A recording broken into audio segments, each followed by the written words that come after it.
So I wasn't catching that, and so just say what you just said. All right, I'll press rewind to my brain. No, you thought So, I was catching all no, the I don't. fucking brilliance. I like Yeah. Oh no. Yeah. No. Oh, that part. Yeah. yeah. So anyway, it's good to see you. It's been a while, and Yeah. it's always good to connect with like-minded people, particularly during a plague.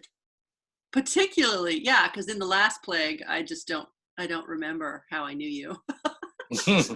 Right. Well, as Jews, and it's Passover time, and it's all about the plague. So, Right. um, Well, I also need to tell people who you are. You're Jonathan. I'm Jonathan Pillot. Yeah, Yeah, you are the famous. the famous. Oh yeah, the infamous. And Um, so officially we met on Tinder, right? we did actually. I hope you'll join in on 9 o'clock this evening, East Coast time. I'm going to be doing a Facebook Live on my second episode of Love in the Time of Corona. Mm. And it's trying to be clever. It's love and sex in the time of Corona, trying to get more fans, more people watching if I add the word sex. But it's so Tinder, we met on Tinder, and actually I've met through my years of dating online, but certainly in the last few years, the only thing I've ever been on has been Tinder. And I've met some amazing people. I've met people who've entered my life professionally, personally, romantically, all if you have a good lens, people are everywhere, and that old notion of, I left my marriage 21 years ago, right? So I've been literally dating online for probably like 18 years or something like that. And Has it even existed for 18 years? yeah, the first one, I think so, or maybe it was 15, whenever it was, the first dating site I ever went on was JDate, because I used to only date Jewish girls, not because my parents gave a rat's tuchus, but because it was just who I was like attracted to. I was on JDate for a while, and I'm not Jewish, but I like Right. Jewish guys. Exactly. There were a lot of women like you out there who said, well, fuck, Jewish men, man, they generally like their mothers. They kind of seem to treat women well. They're into generally education. All of these stereotypes, Right. and They they're talk. and they're They're very verbal and they're easily manageable and malleable by women who they want to please. So they're smart. Anyway, that was a half joke. No, that's just one of the equations. It's just one of the things. I could do a video about generations of Jewish men who were castrated, but that's not only a Jewish thing, that's emotional castration. Right. It exists.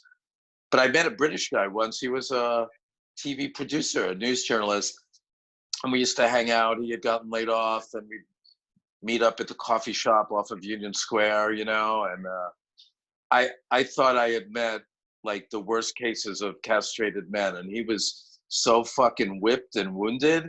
It was, I had such compassion for him. It was just his whole kind of sense of being a man in the best sense of it was really sort of taken out. But shall I digress? Back to Tinder, a favorite subject. Yeah, you and I became friends instantly, nothing, it was just like people are people. And it's like, why does it matter whether you meet somebody at the library or on Tinder? Well, that's what I say about all the dating sites. Anyway. Exactly. That's what I'm saying. They are a reflection of you. They are going to give you what you give them. So whatever you believe they are, they are. And if Exactly. it's all hookups and, one night, then that's what it is. If it's cool networks of cool people, it's that. If it's, the worst thing that ever happened to humanity, then it's that. If it's all about, I don't know. I just find it like a really interesting mechanism of connection, just the way Zoom is right now. Well, that's my point about all of it. Yeah. In other words, so for me, I would tell people that why it could be enjoyable is I do it rarely. I'm very discriminate about who I spend my time with, even before Corona or whatever, right? So I was never a hookup guy, even as a man who is very sexual. It's like I'm very comfortable with that part, but that's an outgrowth of us wanting to do that together. I'm never interested in, oh, can you fuck me in a half hour and you just saw my picture, kind of thing. That never was the type of person I was anyway, you know, and so you do bring that. And to me, the opportunity to just meet somebody, if you come to them from the place of you never know and don't have expectations or thinking or an attachment to an outcome. Ooh, this could be my next lover. Ooh, this could be my husband. Ooh, my boyfriend and girlfriend. It's like, oh my God, you should not be meeting them in the first place. I mean, there's no shoulds, but I would never meet somebody with whom I didn't think I at least have an intellectual connection, and wherever that goes, or some kind of spiritual connection or a heart-centered thing, or so you take it where the mutuality is, not like, Well, and it helps, I think in your case, certainly in mine, it helps to be a visual person, because I read people through photos, and totally, me it's too. not just about like, are your photos good? It's, are your photos you? And I can tell, I can read energy through a Me photo. too. Me too. And I'm a photographer as well, and Yeah, an empath. And it's like right. sometimes I could look in somebody's eyes and go, I would trust that person with my baby, even if I hadn't met them. You know what I Right, mean? which is how I ended up with Sydney. I mean, come I on, I know. met a guy for 10 seconds, and I'm like, yes, come to my house and stay the night. I mean, come on, who does that, right? Right, And Tanya Malott does that. yeah, I know. I'm And Jonathan Pillot might do that. My simple point is, I mean, this is kind of a funny thing and a not, I mean, it's a sort of a true thing and a funny thing, but I guess it's everybody's opinion about funny. But when women tell me that they're having, dating and, it's so hard and so this or that, I say, well, you know why that is, right? And they're like, why? And I say, because you're dating men, right? And they're like, oh, and I'm like, well, yeah, kind of, because the kind of women I know are often looking for men who seem to be often, and it's evolving, but there's a lot of men who uh, need support in engaging in the kinds of conversations and the places where women like to go. And why I tend to hang out more with women than men is that I'm somebody who likes to meet people in the middle of the conversation in the deep end of the pool, right? So let's go, right? we'll Like, just talk until one of us drowns. Is that the deal? right. No, it just sort of, yeah, I guess, yeah, maybe the pool thing's not. Maybe I'll pull you under. No, I just mean, I'm not into chit chat. I've never been into chit Mm. chat. I That thought you were going to say, in answer to that question, I thought you were going to say, when a woman comes to you and says, "Oh, online dating is so hard," do you know why? So you say it's because you're dating men. I say it's because you think it's hard. Oh, of course. But Because I mean, because it, I went for the joke and the truth. You know what oh, I mean? In other words, what I'm saying is it's fun. It's a funny line. So it's something I would say if I was doing stand up. And it's also true for many women in the case, because what they're looking for is harder to find in some ways when you haven't had it, let's say, mm, okay, and you don't also know how to attract it. And also because women are part of the conversation, obviously, about the state of men, mm, it's what have we been rewarding in men, okay, for a long time? What has allowed men like Donald Trump or Harvey Weinstein, or that kind of psychology? That's not about men, that's about misogyny, and that's about patriarchy, and that's about power. The right. more we make it about, oh, men are boom, I could say women are boomer, boom, boom, Right. it's like, okay, those are generalizations and they're sometimes true, right? So men, I mean, I think men of millennial men and younger men and whatever have learned from parents and or older, we are products of our generations, and we are products of how our parents were. I mean, there are some classic things about, you know, men and women in their 80s and 90s now, and how they parented people like us, you know, consciousness wise, you know, oh yeah, my parents were hippies in the 60s. That's going to say something about it, as opposed to, oh, we grew up in blah blah blah, you Were know. your parents hippies in the 60s? No, definitely not. But I'm saying I know people who have, Yeah. who grew up with hippie values because that's the values that their parents had, right? Yeah. And if you grew up with tight ass values, then you're going to have a different lens. Or if you grew up with people who grew up in the Depression and come from a scarcity consciousness, that's going to affect how they parented and how you saw the world. If it was all kind of about that, yeah, so dating in the time of Corona, love in the time of Corona.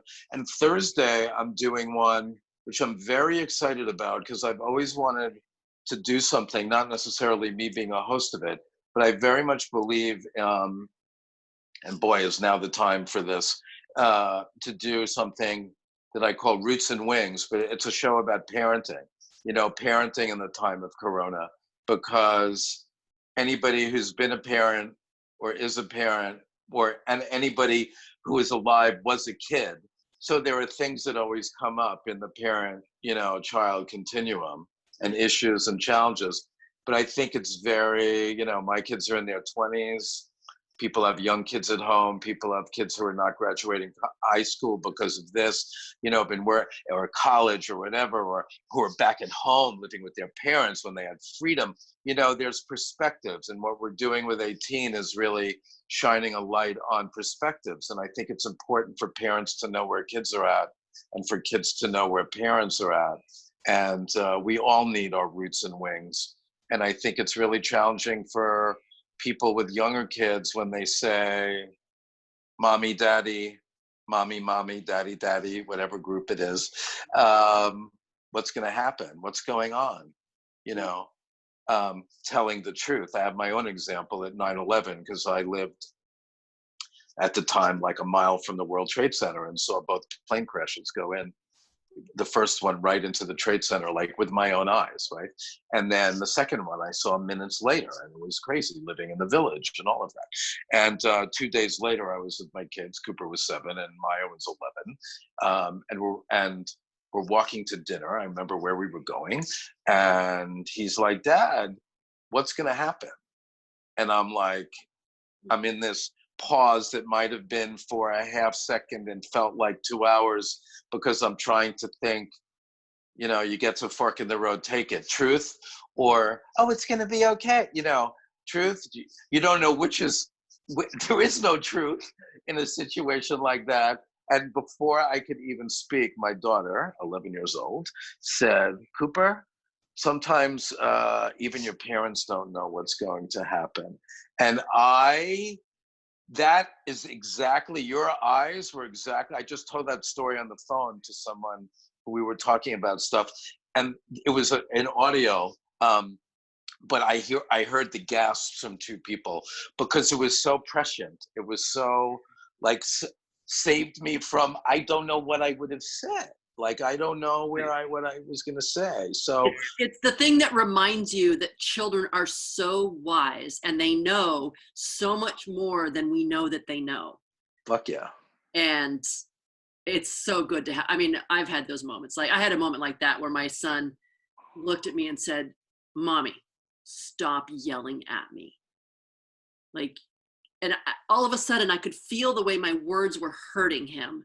And it just smacked me in the face. Like, I'm in the middle of those with my son now. We got into it a day ago, and we're, you know, and trying to work through it this morning. So I feel you. I get you. You know, I'm literally in it now. You know, and I could be very hot-headed, and yet I'm the calmest I've ever been. And when triggered, right, for yes. me, and so it's just like, okay, not your fault, and don't play with my triggers when you know my triggers. It's also people, you know, our kids know us well, and sometimes they know us well in ways that it's hard because it's part of the dynamic, right? Of just whatever your dynamic is between parents and kids, no judgment, you Well, know. A woman once said to me that your son came to you in this life to see you, that he is one of the few people who sees you. Hmm. And I so get that, because he sees and reflects back. And Sydney has that same ability. And I swear to God, I almost left him dead in the Costco parking lot last night. Like, it just was like, it was so unbearable. And I could feel all of it. He could feel all of it. The triggers were just like, blah. I mean, we drove home in silence, and I was just looking at Facebook the whole time. And of course, he knew better than to say, like, get off of your phone. And like, none of that happened, because we were so maximum triggered that, and we both knew it, and we knew enough to just say, like, okay, need to drain, need to, like, kind of what you said to me yesterday, right? Yep. Hmm. Um, and because we're in this virus thing together, we all know that we need to step back a little and, take the breath, pull back, get centered again. It's funny because he came to me not long after we got home, and we unpacked all the groceries, and we had this whole system going where we basically, it was like, okay, you do your thing, I'll do my thing, do not come close to me. And he came then he put all the groceries in the, he cleaned everything, and then he put it all on the floor, and I had to put it all away in my own way. And then he went to take a shower or whatever, and he came back out and he said, so do you want me to leave tonight or tomorrow? And I said, oh, whichever you prefer. Yeah. Tonight. Sooner the better. And we both just started laughing, and it was like, it was the best possible outcome and best possible response, and just the right timing. Because That's so beautiful. I wish I could have that happening right now with Cooper. It's like, because when we get in the weeds a little bit, I could have my sense of humor. He doesn't, but it's also that it takes two. You know what I'm saying? It takes two. And so I want, I said to him before, because if you he's 25, right? So it's like, if you really want to have adult conversations, then you can have it both ways. Okay. So if you really want to hear the truth, then you need to hear things that whenever I say that, you either belittle them, or what are you talking about? Or I don't want to talk about, I knew you'd say that. It's like, you need to really meet me in that field, right? And show the love. But this isn't about, this is not a time for any of us to want to be, what's that expression? I'd rather be right than happy, right? So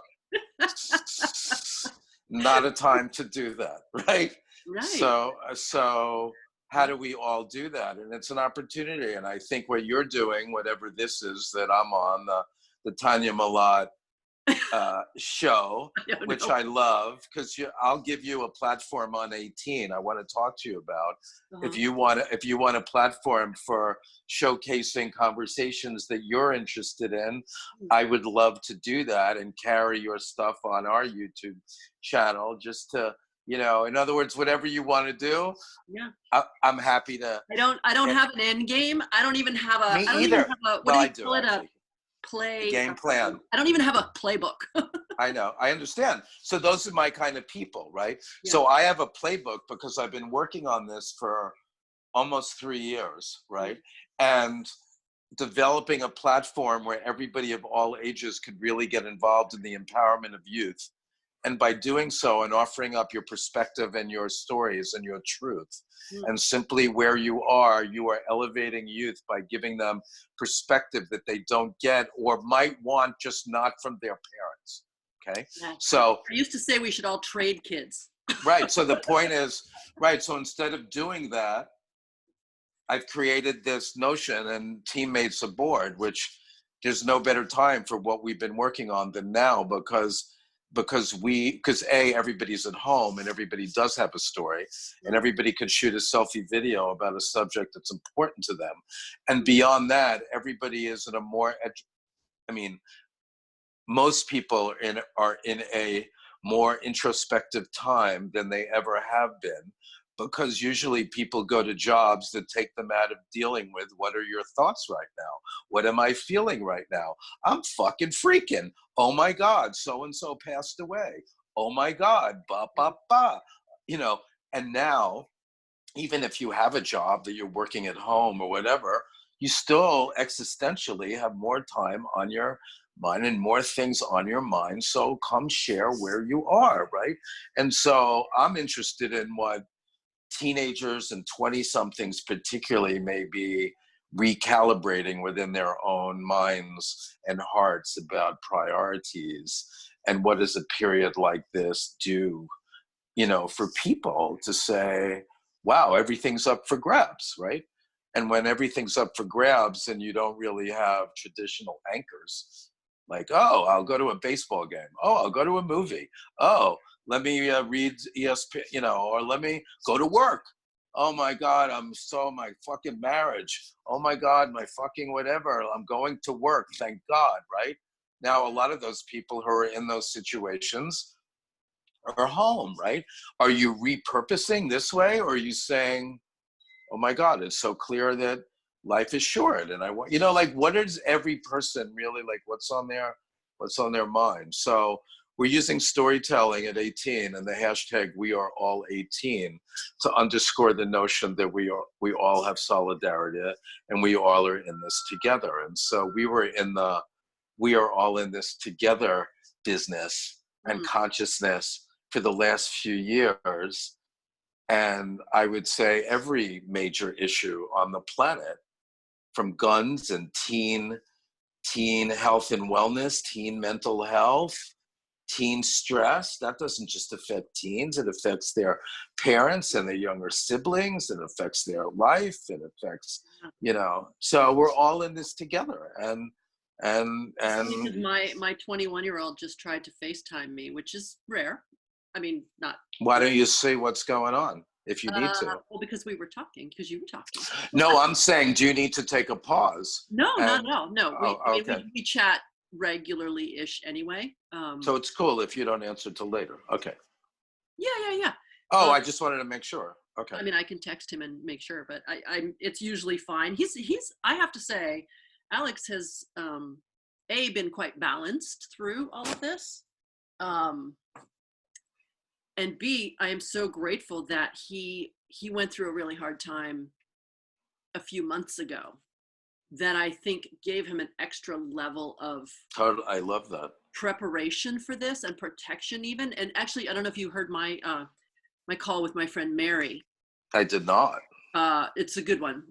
She's someone I know through the Dr. Sue community, but also as a psychotherapist. So there was a time when I was worried about Alex and anxiety and depression and some things like that. And I reached out in one of my many, I have different kinds of communities that I'm part of on Facebook. I'm sure you have many different kinds. Of course. You know, and some are more, you have your Mama Gina community, you have your this community, you have your that. I mean, I call them tribes. That's, you know, I do that Curly Hair Project. That's right. A tribe. So different groups. And I one of the groups was a bunch of moms, and I expressed some of my concern, and so many of the answers were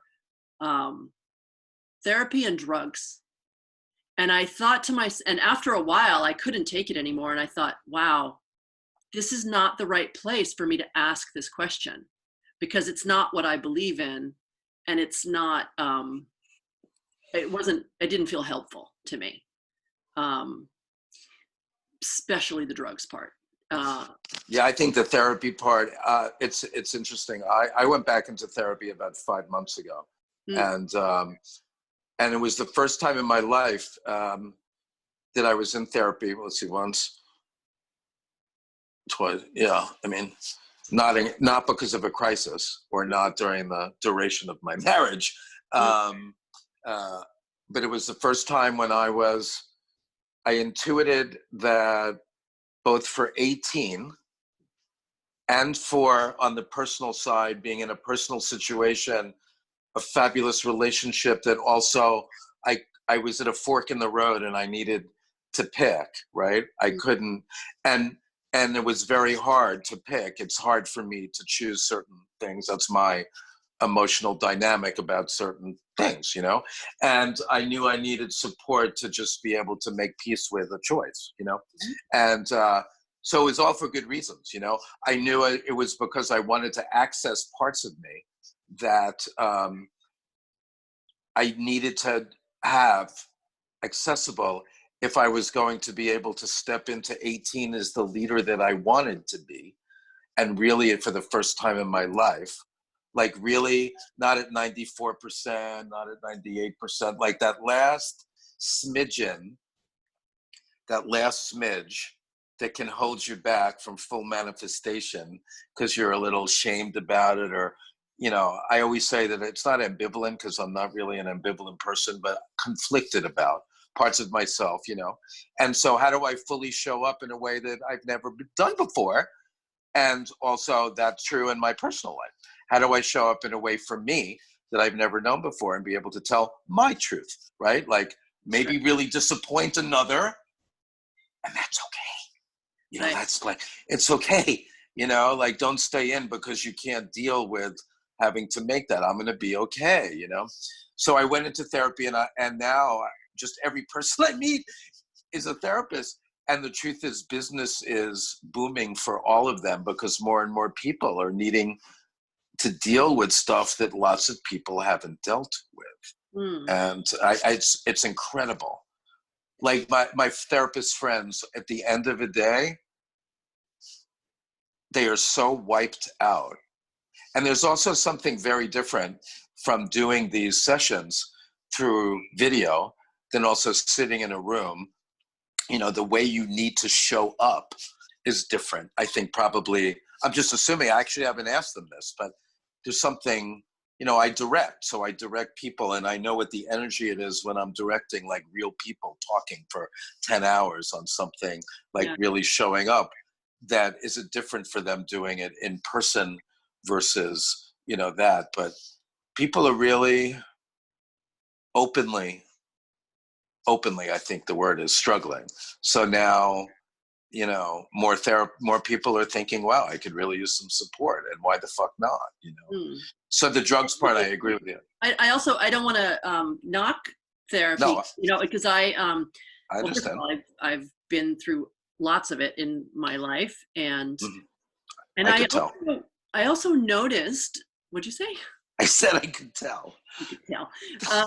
But I've noticed that we all know our own answers. So for me to be in a group and see a bunch of people saying, you know, therapy and Right. medicine Of helped me, course. Of course. but for Yeah. me to feel, oh, that's me knowing that that's not my answer.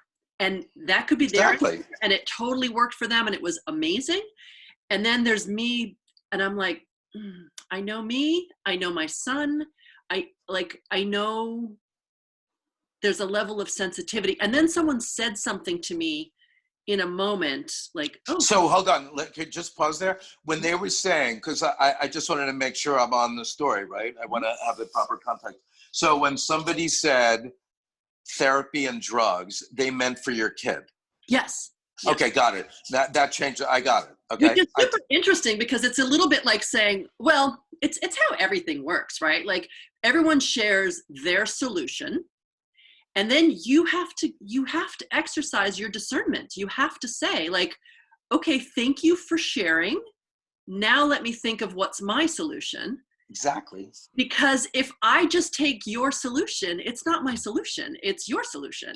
Now, your solution might be my solution, but it might not be. And I need to just feel it. It's like when you go to a tarot card. I mean, I love all my woo-woo, my mediums, my tarot cards, my astrology. I love all of it. And Exactly. it works because I know when it feels right. And it Exactly. works because they tell me something and I was like, aha, of course. Like Exactly. it's just like a little unlocking, right? It's like a little unlocking, and we all have our ways of unlocking. So when someone said to me, who is, I mean, a very, very interesting energy worker to me, she said, is it possible your son is an empath? And she said it almost offhand, almost just like, you know. Hmm. And I said, oh my God, that's it. That, Totally. that's the answer. Yes, He, we he's more male sensitive. empaths, He's more sensitive than I am. He's and feeling at a level that I don't even know. And it's very sometimes, painful sometimes, I'm telling you, having yeah, been one and grown up alone and felt like I was talking to God at 8 years old, and there's nobody you could share these kinds of wacky yeah. thoughts and really feel things. It's like to have somebody spot you, whatever age, right? The Mm, sooner the sooner one knows that and holds the space mm. for that being you.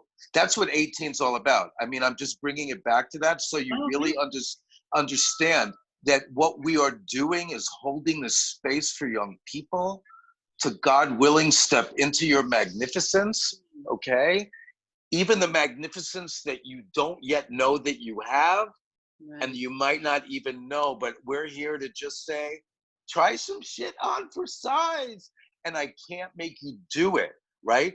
So we're saying, I'm not your parent. I'm not here to tell you to make your bed, get a better grade in school, do this, get a summer job, clean up after yourself. I'm here to say what would rock your fucking world.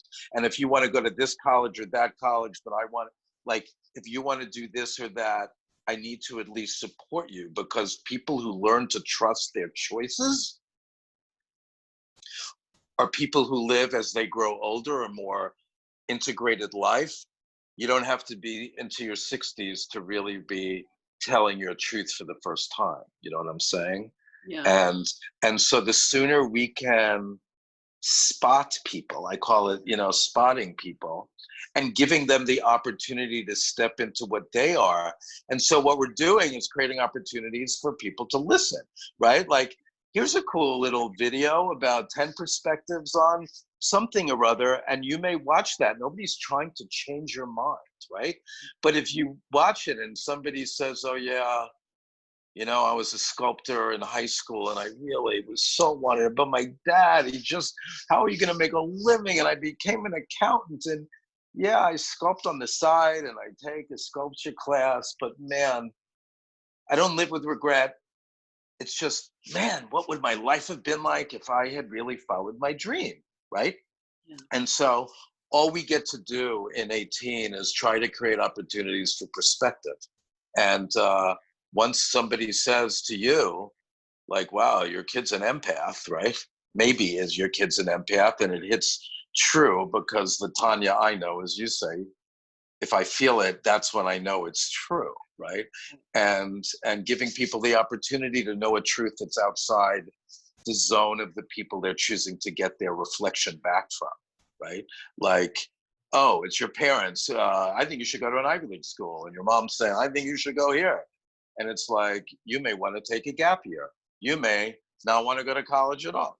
Like, you may want to go be a farmer. I used to wonder what would have been if I became an idea farmer. But I used to throw this out, like, I was on this path that kind of got created by somebody in my life who was long ago dead, but I was still living her like something about that. And I used to wonder, what if I'm the person who wants to live upstate? Like, but it was like, no, be a big thing, gotta make shit happen, and Mm. and so I just love seeing we're all confused at different times in our life, and I think the sooner we get to spot each other, Mm. spot people, could be at 50. It's like it could be anything. It doesn't really matter. That's the notion of we are all 18. It's like, it's not just 18-year-olds Yeah. who don't vote. It's not just 18-year-olds who have new choices to make. It's not just 18-year-olds who behave badly. It's like we're all in this shit together. And how do we grow up in a society that respects that? Yeah. You just said something that just got me thinking. Thank That God. we have parents that want us to be a big thing. And one of the struggles that I've personally had and also observed in so many people right now is this idea that you have to impact millions, that you Right. have to be a big thing, that it's Right. not okay to be a small thing. Oh yeah. Well, And my Yeah. story, my personal story that where it clicked for me in such a big way is kind of crazy. But I was sitting in a Syrian refugee tent in Jordan having lunch after the kids were gone, and I was having lunch with Malala, her dad, Eason, and maybe the teacher was still in the room. I don't even think the teacher was still in the room. And I don't know how the conversation got to, we were talking about the children and making a difference and the importance of education for the whole world. And I just in that moment had this feeling, and I said this to Zia, Malala's dad. I said, I think it's so amazing that you two believe that you have the ability to impact like millions of people. Malala's goal is that every girl should get an education. And I was like, I think that's such a beautiful thing that you can reach out, that whatever your foundation is so solid that you can do that. I said, sometimes I feel that all I can do is just be a good mom.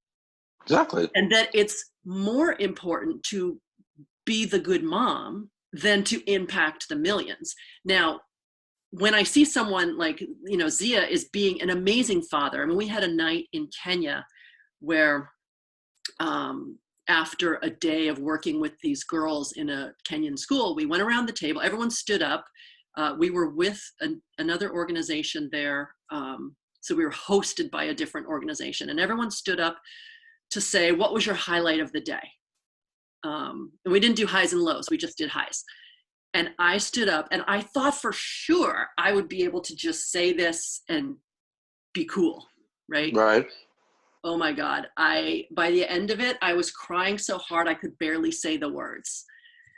And I'll see if I can say it now. But it was, for me, the high was watching the way Malala's father was with her, watching his level of support that was basically, you do you. That's the best. And you are you have the answers. And it gives me chills when I think of it. And I was like, what I would have done, could have been, who I would have been with that level of support. And by the way, like I also saw Tony Robbins' movie where he says, I am not your guru. And he says, if I had had the mother that I always wanted, I wouldn't be the person that I am. So I get that. I get that we all. Oh, that's funny. Wait, he has a book called I'm Not Your Guru? Be Your Own Guru? It's a movie. Oh, that's the name of the self-help book in my mockumentary called Oh My God, that the young spiritual teacher in her 20s, her book is called, she's like the accidental guru, and it's called Be Your Own Guru. I didn't know that. That's funny. It was a few years ago, or a year, I don't know. But Tony Robbins did this big thing that said, the title of the film is I Am Not Your Guru.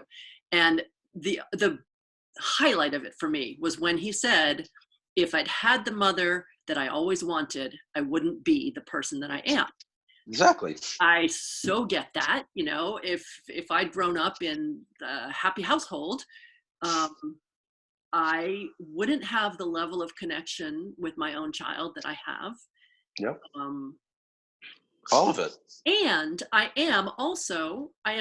impressed with, like I said, with, the Zia Malala connection. So, people talk about how amazing Malala is and all the things she does in the world. The way they affect me, it's so personal and it's different almost, because I traveled with her, because I saw them together a lot, because it's just a different kind of connection. So I see the big stuff, I see the impacting millions, but I see the little stuff that makes that of course possible. Well, I couldn't agree with you more. It's the opposite. So one of the things I noticed, because there was a time when it looked like every celebrity in the world wanted to like have an interview with Malala, and I thought, isn't that interesting? I feel that people feel how real she is. And everyone wants a piece of that real. Everyone wants to feel that level of like I'm the real deal. Because she's the real deal. She's really the real deal. The thing is, I think that's most important. She's the real deal and we're all the real deal.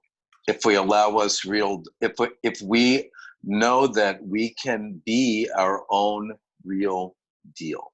Yes. And the whole point of 18, in many ways, just those kernels, isn't about do it a different way. Nobody's telling you what to do. We're saying you do you in the way. And we fall down all the time. It doesn't make it easy, right? It's just, there are times, somebody once said to me, and it really is so true. It's like each of us is the only person on the planet as us. I call it our own alchemy, right? So the thing about it is, every time we try to be like somebody else, if you believe in spirit or God or whatever you call it, you're doing a disservice to that person, right? So why try to be like Joe? Be like the best version of you. And for me, I am personally in the best version of me I've ever been. And it's been a hard ride. I'd never tell anybody in their wildest dreams to take my ride, right? Just like you said before, maybe your ride is my ride, but I'm going to figure it out. But I don't even, my point is, I don't have any lessons about like, oh, you get to the fork in the road, turn left. I have, when you get to a fork in the road, listen in. You know, like what all I'm saying is we all have choices, right? I love that you use the word and instead of but. You and I share that very much. I'm always kind of I call myself the but Nazi, and people know me. However, I've changed a lot of people's ways of thinking about it because but is such a negator, and it negates what comes before and in a sentence. And so even that little thing, you know, and yet an and is a joiner, obviously, but it's also, oh, I am taking two potentially conflicting things and I'm holding them simultaneously, right? Instead of but makes them into an or an or, right? Boom, boom, choose, right? And all I'm saying is, yeah, I loved that person once and now I hate them. You know, that is an and, not a but, right? It's not negating that at some point the love was true. And I think that I'm very much about trying to inspire young people to see the ands in their lives, because we're always going to run into people who see the buts and the ors. And who's, oh, that's so hard. Why would you do that? That's so hard. And then the kid goes back and, yeah, that's hard, man. Being a musician's hard. And you want somebody in your life going, but you love it. Right? You know, or whatever. I say to a 20-something friend of mine that I'm sometimes some people's, and I say it as a joke, sort of, that I'm like sometimes certain parents' worst nightmare.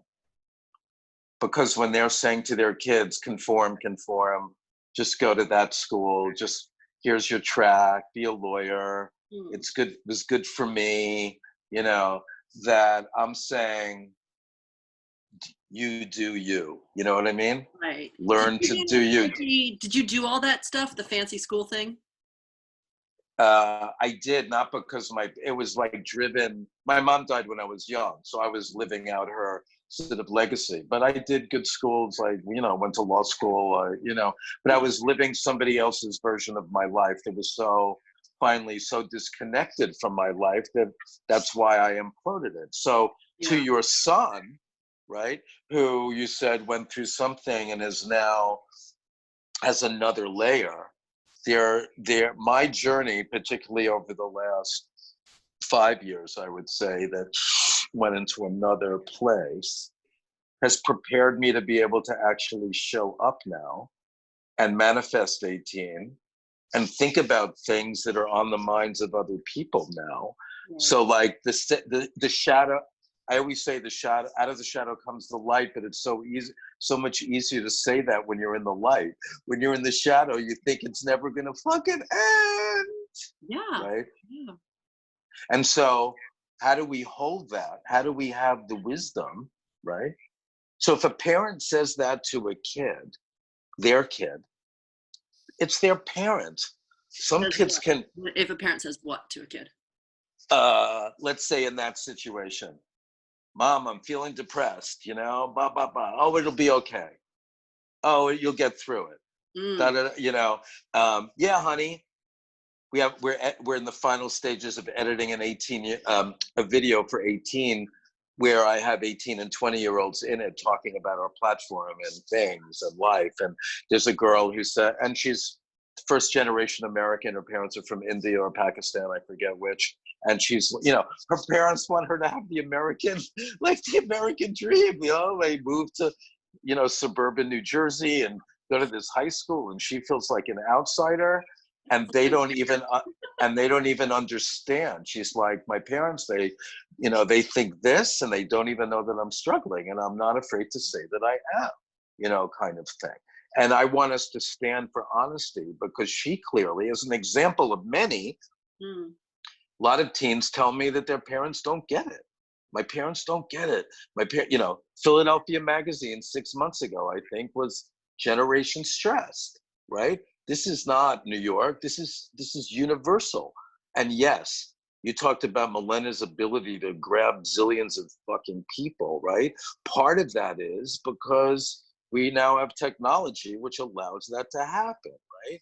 And that potential is both the good news and the bad news, right? It's both.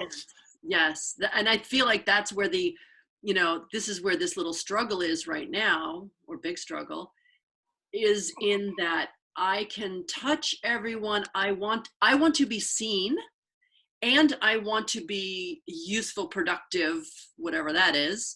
And do you remember when that Madonna video came out? Which one? I'm sorry, the first one, Truth or Dare. I think And, so. and someone said, "Oh, she doesn't live off camera," which I thought was such a mean, horrible thing to say. But wait, there's no mean people on the internet. Anyway, go ahead. But the idea of living off camera is, yes. I feel like we're so lucky because we lived at least half of our lives off camera. Oh yeah, of course. And it's hard to grow up now on camera. And what the hell is that? This is what the teenagers tell us in our interviews. People think, 18-year-olds, oh, social media, they're just on their phones all the time. Well, you know what? Adults are on their phone all the time, and kids have grown up with this being such an part of who they are, and the initial feedback and things like bullying. The fact that bullying just doesn't happen in the fucking playground. It happens in front of thousands of people, or it could, it's and all of it. Forever. It doesn't go away. And the pressures, yeah. Right? Oh, that's my lifestyle. Everybody's reality show because everybody has a TV station, right? Look at my house. Look at my life. Look where I'm eating. Look at what this. It's like now people are home dealing with thoughts and feelings, right? When Cooper was a freshman in college, so probably 7 years ago, in some course, it might have been on media, it might have been something. It was this notion that he wrote a piece about his generation, and he's older. He's 25, kid's 18, it's even more, but his generation changed how people view success, right? Young people, when they did some poll about what do you want to be when you grow up, the percentage of people who said celebrity as if that's a job. It's not even movie star. It's not even talk show host, actor. Celebrity was off the charts because it's more. So success, he was saying in this paper, used to be, oh, you go here, you go here, you go here, you go here, you get a job, you go to college, or something that measured that. Or then you join a law firm, you become a partner 8 years later. Everybody now comes out and they're an entrepreneur and they're an influencer and they're this. What could you possibly have to say, right? How about what does influencing mean? And all of that. What does celebrity mean to them? I'm actually curious how they define celebrity. People with 3 million Instagram followers, people with, in other words, you can be known and have Like you have 3 million people who follow you. That's like the mark of, oh, he became a partner at a law firm. Right. And yet no one knows you. Like 3 million people follow you and no one knows you, which is so funny because I played that stupid game, you know, that's been going around just now on the internet, like name the 10 celebrities that you had a conversation with. And I just think it's such a, it's a funny joke and paradox of my life that I didn't just list 10, I listed 20, and I could list another 10. And you know what? Not one of them means as much to me as like us having this conversation. Of course, of course. Because so it's, and then people say, oh, you know, it's so fascinating, or your life is so fascinating. I'm like, yeah, my life is freaking crazy, awesome, fascinating, and has nothing to do with a single celebrity in it. Like those aren't the parts that make it so interesting. It's the I produced 3 movies. I've produced 3 movies, and each one of them was challenging to make happen, gave me belly aches, was disappointing. And if people ask me, like, what's one of the favorite things I've ever like be super proud of doing, it was throwing a fundraiser for a young cousin of mine who had been killed in a car accident for 5 years in a row on the anniversary, and building it and funding a scholarship fund at the college he was at for a year, right? That to me, like producing that and launching that, it's like, that's the shit that means something, like changing lives, you know? And I don't know, I just think what we're trying to do at 18 is really bring the best of old and new school together. And the pivot that we had to take right now is that we were getting ready to embark on a spring launch of literally a national road trip, like me traveling as a crew and going around and talking to people around the country and having events in different cities for 5 days at a time, and really connecting with people there, and also using that through social media to build our awareness through the digital format. But the real launch pad was really getting conversations going and storytelling and words, pictures in Nashville, in Memphis, in Fargo, in Minneapolis, you know? Like really, like what's on your mind? You know, like what do you care about? I don't give a fucking rat's ass about what that person cares about other than they're another person, right? And so how are we going to use celebrity for good? And what's interesting now is that, you know, basketball players, football players, all these people are at home, the same thing going on, and we're all in it together. So anyway, can we do this like again sometime? Totally. Yeah. Okay. I think everyone I've talked to, I would love to talk again. And you know, you're let me know. A guest on my TV show. Exactly. So I'm going to let you know. Producers talk to your producers and we'll just make it happen. Yeah. So my booking person will call you. Yes. Okay. Oh, my booking person. Right. Yeah. Because I want a good time slot when you release this. Okay.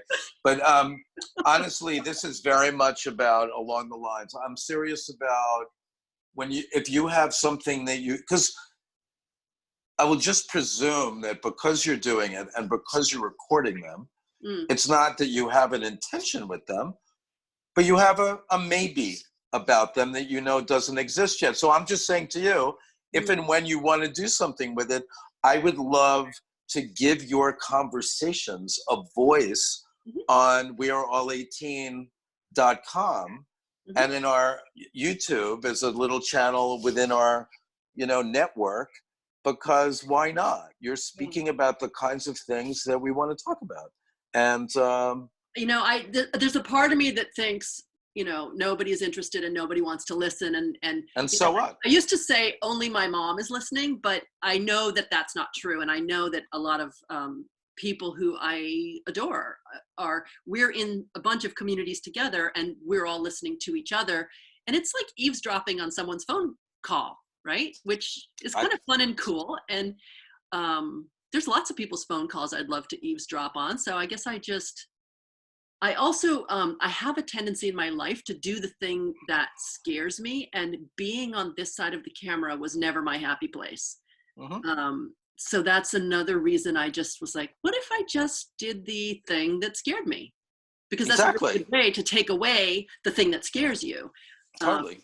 That's why I said I went into therapy for that 2% or 4% or 6% or whatever it was, to access my ability to be able to show up fully and say, yes, I am the leader of this. Yes, I'm willing to talk about this. Yes. And it risks people going, who the fuck are you, dickhead?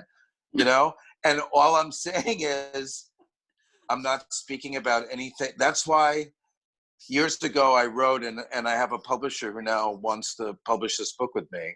It was kind of a memoir, a collection of essays that I'm going to be redoing.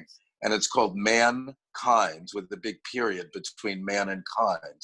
And the tagline was always, finally, ... a man with a period, right? So a publisher out of Nashville,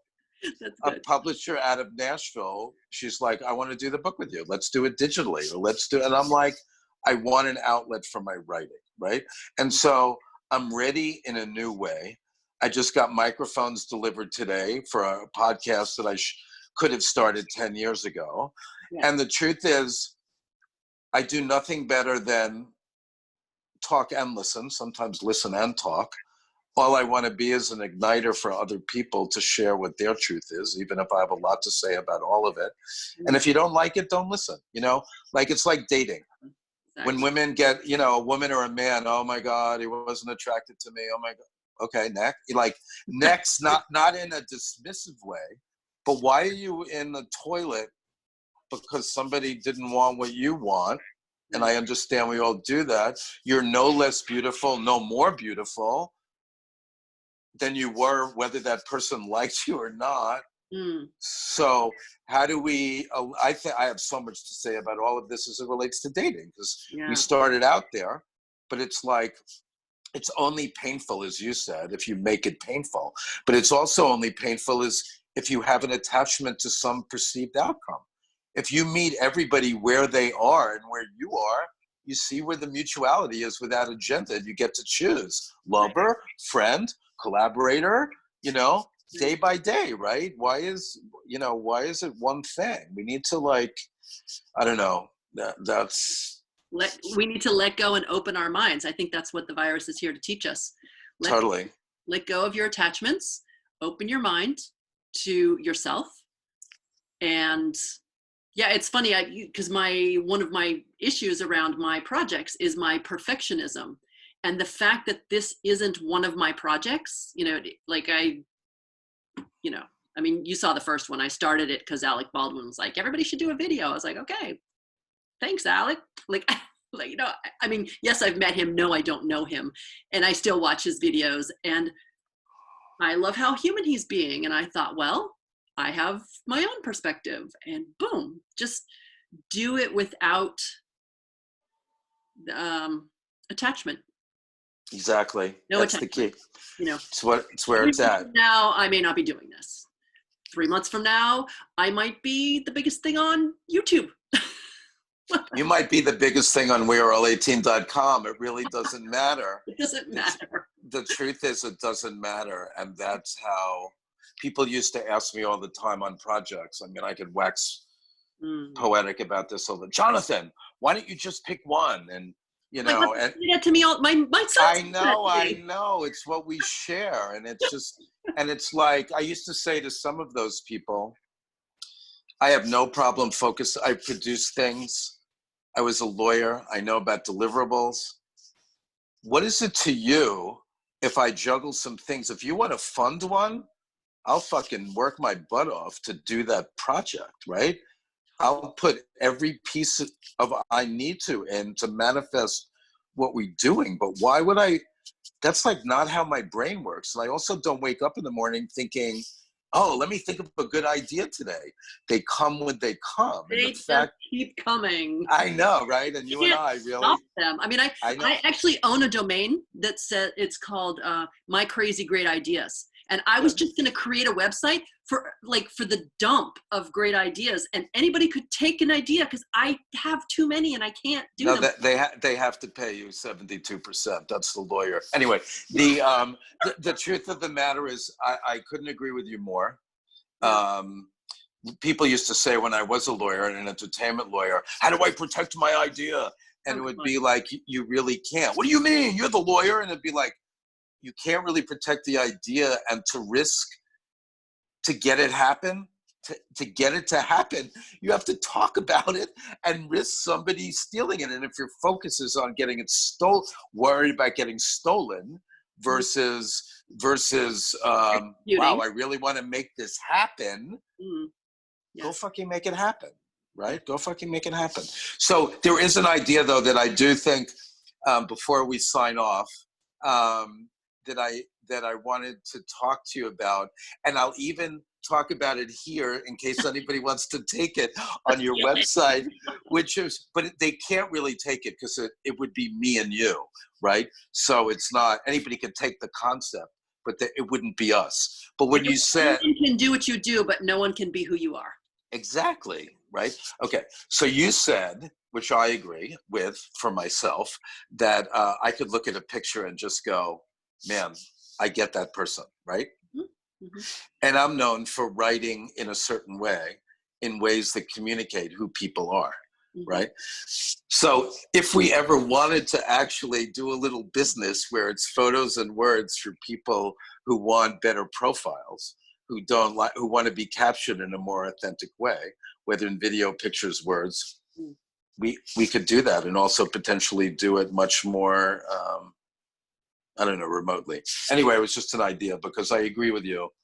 There are people who are beautiful. Let's just say if you were going on a swipe thing, and it would be like, okay, whatever, not.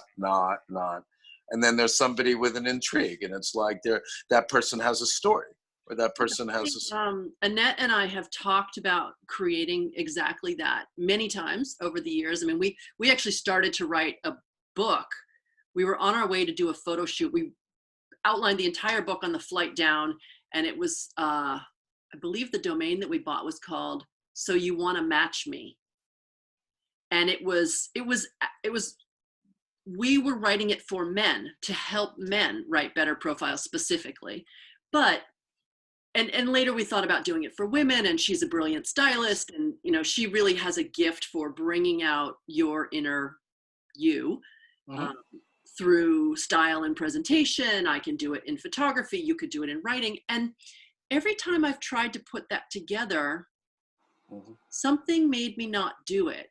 I understand. And part of it is the realization that what gets you to the right place on a dating website has nothing to do with those things, because it's an inside job. And I can't do your inside job for you.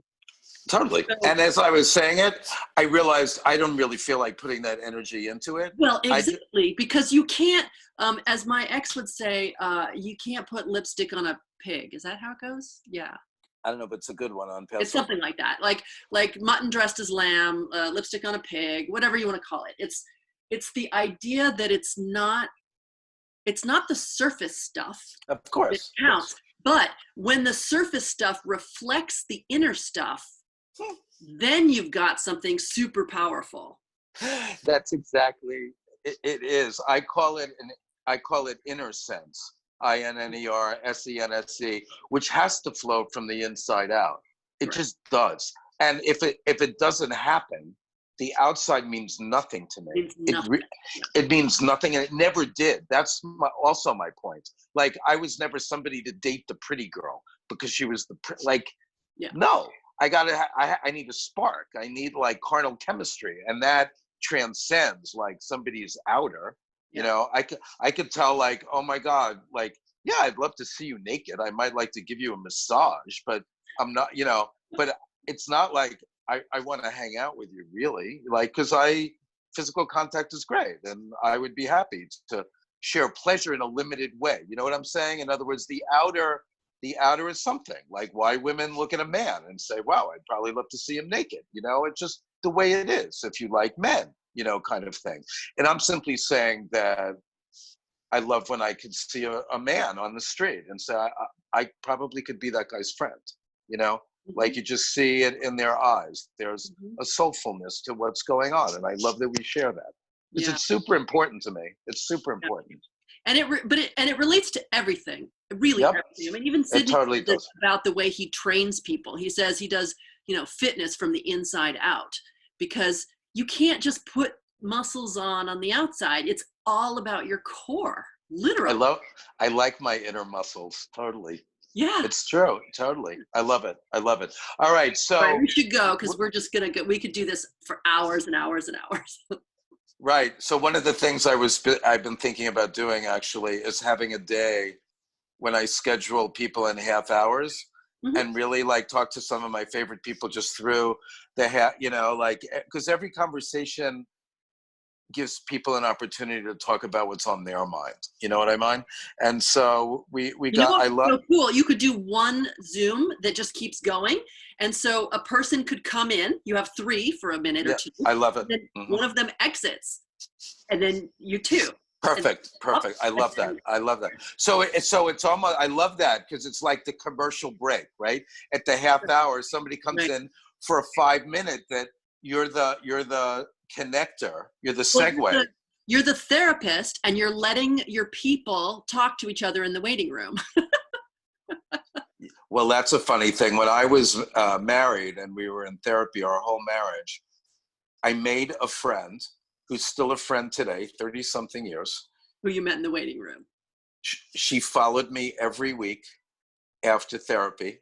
Hilarious. And I said, and I realized that we broke the bounds of whatever. But at some point, she looked familiar to me and I said something, and sure enough, she was an entertainment lawyer too. And but the weirdest thing is we had actually worked on a deal together, but had never met. And yet she felt familiar to me.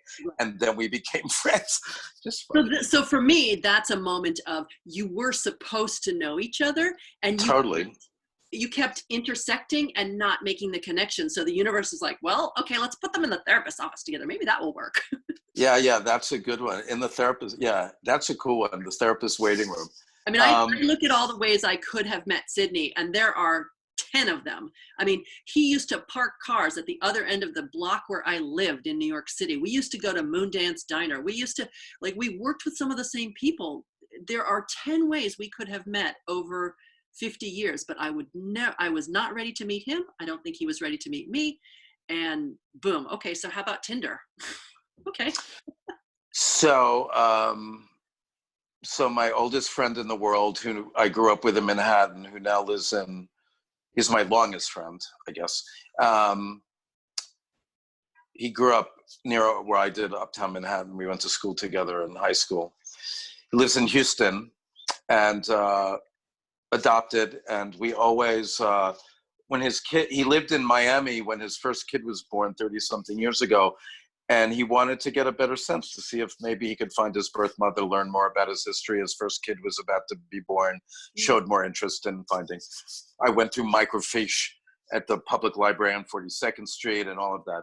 Years later, suddenly there's the internet and DNA testing and 23andMe, and he submits DNA sample and gets back a match of like a fourth cousin once removed. And over the course of, I think it was 6 months, kept flying around the country, meeting people. Here's my sister, here's here's somebody else in this family, trying to figure out who in this thing. It starts out, when you think about fourth cousins once removed, I wouldn't know my fourth cousin once removed. If somebody said you're related to me, I wouldn't know through whom unless we started peeling it away, potentially. Anyway, he finally gets down and he emails me one day, how old? 7? No, 5, 4 or 5 years ago. 99% we found my birth mom, and it's the mother of another friend of mine. And two of my friends are half brothers. And then you realize that they actually look alike.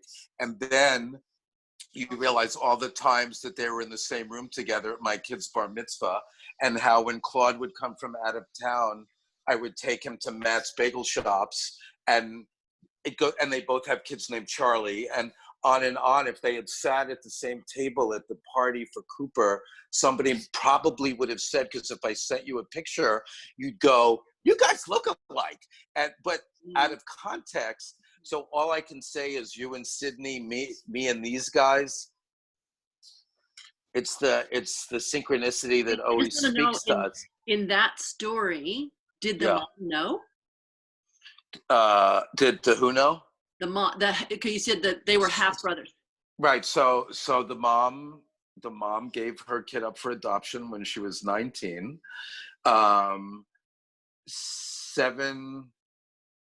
5 years later, she got married, had a daughter. Then she had my friend. Then she had his brother, and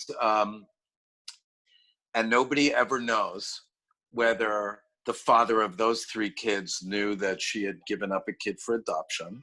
But the best part of the whole story, I have to tell you, as a storyteller, are the 5 days in between me finding out on Tuesday that these guys were brothers, right?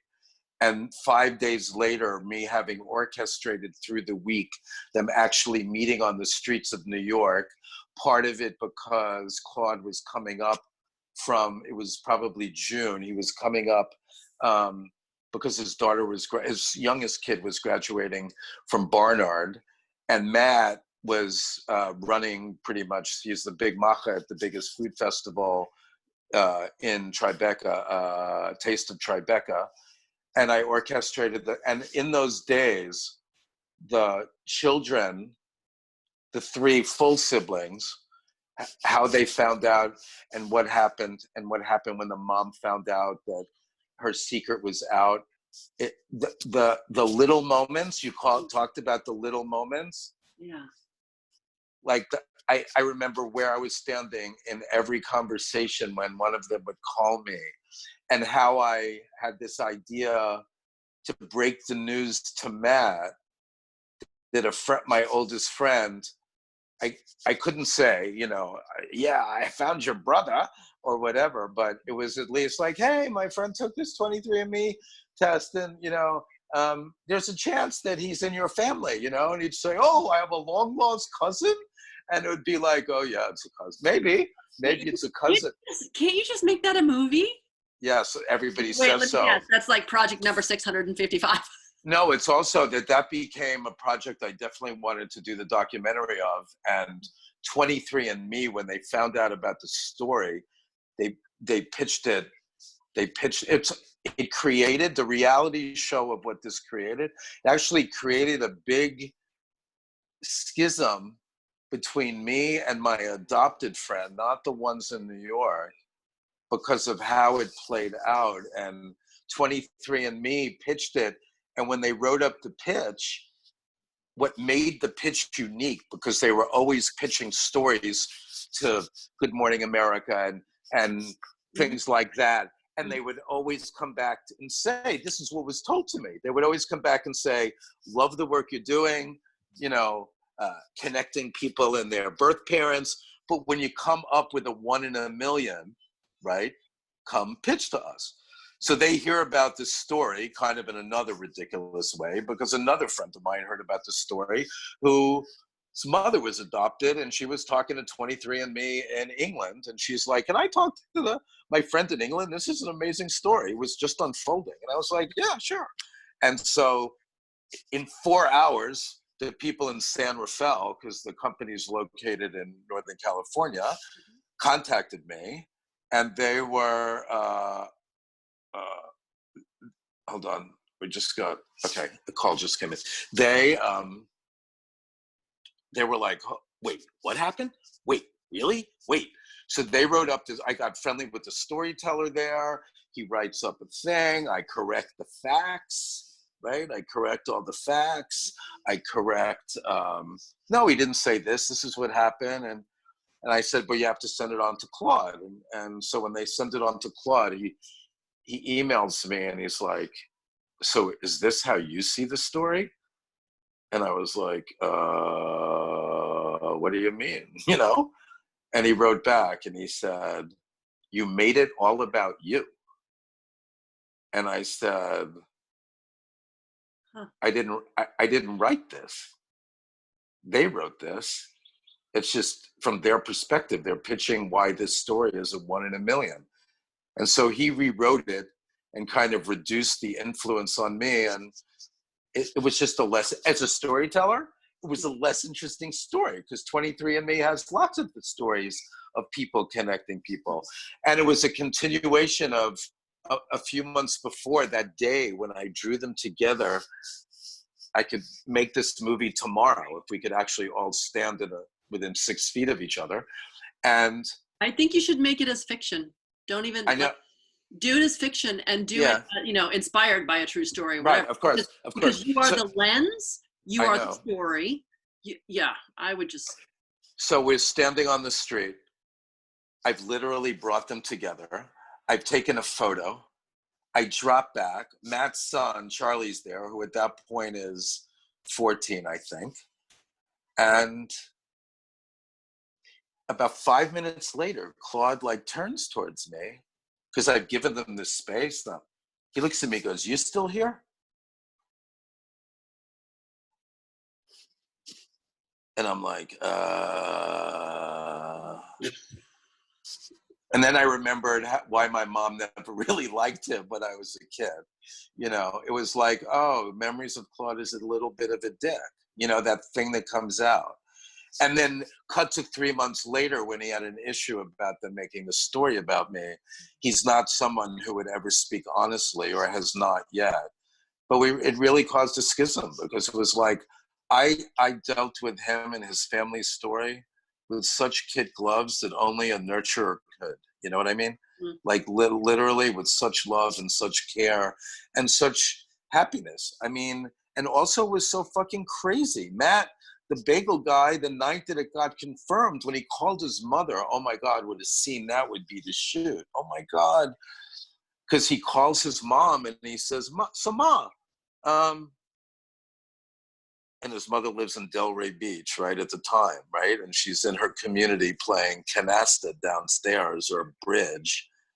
Hey, Ma, does cousin so-and-so have a child that I don't know about or something like that? Mm. And she says, Matt, I'll call you right back. And she leaves her card game. She goes up to her apartment and she calls him and he picks up the phone. This is all obviously being recounted to me. And he says, hi, Ma. And she says, how did you find out? Which is one of the best lines. Like, it cut through to. That's the title. I was thinking the title was The Keeper of Secrets, but I think it would be How Did You Find Out? Right. I mean, because it's the same thing. It's the keeping of secrets, and then people say, oh, how did she feel about it?